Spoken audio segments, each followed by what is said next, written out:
My name is Uche Ezuchi. Welcome to the Irresistible Students Coaching video blog, where we help you understand your value, develop yourself so that you become irresistible. Merry Christmas. I'm excited. It's the end of the year. Can you believe it? 2011 has come and it's gone. And what I want to leave with you today, just as we get to the end of the year and we launch into 2012, is a simple message. And I title it, Run Your Own Race. I truly believe that this simple point can save you time. It can increase your chances of success by 200%. And it's the single reason, or one main reason why a lot of students are truly not irresistible. Now, what do I mean? To explain this point, I'll give you a story. Something that happened to me and got me thinking and drove this point home to me significantly. Well, one day I went to go help a mentor out. He was moving houses and I was helping him move boxes. You know how it is when you're moving houses, the whole place is a mess. And I went there, I was helping him out. After 2-3 hours, we were going to be going for the same meeting, or so I thought. I got into my car, he got into his car. Put on my sat nav, put in my location. It said 27 minutes. No problem, let's start to drive. And a thought came, well, he lives in this area, surely he knows a faster way. And so I decided to follow him. When he turned right, I turned right. When he turned left, I went left. When he went straight, I went straight. And for the first 5 to 10 minutes, my sat nav was leading me in the same direction. And then we came to a roundabout. And he went left, and my sat nav was saying, go right, go right, go right, go right. But I ignored my sat nav. I thought, surely he must know a faster way. Cut a long story short, 20 minutes into driving, and my sat nav is still telling me it will take me 30 minutes to get to my destination. Now, something is not right. I look around me, and I begin to see landmarks for not London. Well, that is a problem because I'm trying to get to a location in East London. I call a friend and say, what's going on? Where is, he going? And we had the same mentor. And he said, oh, no, he's coming to the meeting, but he's going to another meeting first. And I thought, wow. As I drove back, it gave me food for thought. I thought to myself, how many people are in a similar situation? You are wanting a particular job, you are wanting to pursue a particular dream, but I ask you to pause for a second. Pause in 2011 and think to yourself, am I running my own race? Some people are running the race of their parents. Their parents wanted them to be doctors, lawyers, bankers, for example, accountants, for example, engineers. Some people are running the race of their friends. They are following the bandwagon. Everyone wants a high-flying career. Everybody wants, for example, to work in the city, for example, or Wall Street, for those who are interested in finance career or supposed to be interested in finance careers. I will not lie to you. A good number of students, a majority, if you permit me to say, they actually don't become irresistible. They struggle to get a job, not because they're not good, but because they are running someone else's race. Deep down inside of you, you can answer that question for yourself. Why is this important? You will never be truly great. You will never be truly excellent. You will never be truly irresistible. You will never be a standout candidate. You will never be the one that all employers are looking to hire if you are running someone else's race. Let's look at a few examples to bring the point home. Bill Gates, Warren Buffett, Barack Obama. 3 of the most influential, successful individuals you will ever find. Take Bill Gates. Imagine Bill Gates wanted to be a lawyer. How painful would that be? He would never have had Microsoft. He would be nowhere near as rich and as successful as he is at the moment.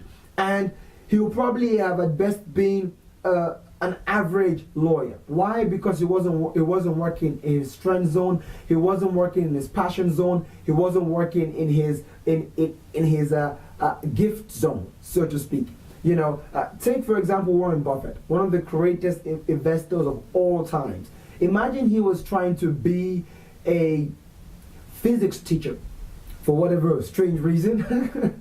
That's how strange it is sometimes. What you are wanting to be is so far apart, so moved away from your gifts, your strengths, your talent, your passion zone, that you actually are like a Warren Buffett trying to teach physics to a bunch of students instead of becoming the greatest investor of all times. Take Barack Obama. I like his story in particular because when he finished from Columbia Law, rather than go on to work in a law firm or even banking or consultancy, he went on to be a community organizer. How strange is that? Community organizer. His friends would have been going to high-flying careers, and they would have thought you were a loser, you've wasted a degree from Columbia. But no, Barack Obama had his eyes set on becoming the president of the United States of America. And if you recall his election days, you remember he kept on referring to the fact that he was once a community organizer. And because of that experience, he actually identifies with the people who he is trying to become the president of. It's very simple. You can run somebody else's own race. You might actually get a job, but you will never be number one. You will never be excellent. You will never be significant because you're not in your strength zone. And to help you in 2012, why don't you start that year with your mind made up? I'm going to run my own race. Answer these two questions. Imagine all jobs paid exactly the same amount. Exactly the same amount.